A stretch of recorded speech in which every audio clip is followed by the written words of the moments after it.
I want to ask you, Discipline's what better do than you tell motivation. people, as somebody who clearly has a lot of discipline, what do you say to somebody who just can't get themselves to do it? I say set very, very, very small, short-term achievable goals for yourself. Just like you said, tell yourself you're going to go to bed at 10 o'clock and go to bed at 10 o'clock. You have to learn to trust yourself before you actually can gain the discipline, I think, to even be an entrepreneur, develop good work habits. You have to actually gain your own trust. And so the only person that knows that you keep letting yourself down is yourself.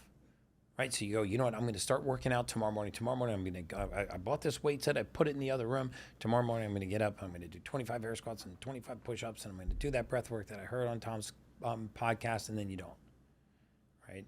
And I think that degrades your belief and your confidence in yourself. And once that's gone, your ability to get outside of that and develop any kind of work ethic, in my opinion, is eroded. Right? It just has to start with the little incremental wins for yourself. You can lie to everybody else, but just don't lie to yourself.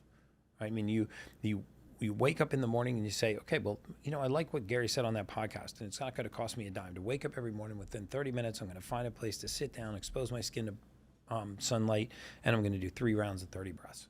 And give yourself that win and start doing that every single day. And as you actually get in the habit of being disciplined to the promises that you make to yourself, it makes other promises you make even to other people become that much more likely to be fulfilled, in my opinion. Most people still won't do it.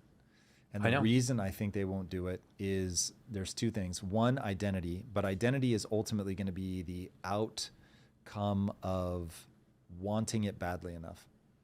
And Well, wanting it badly enough, but then also, like you said, you have to put it into action. which Right. you won't do though if you don't want it badly Yeah. enough.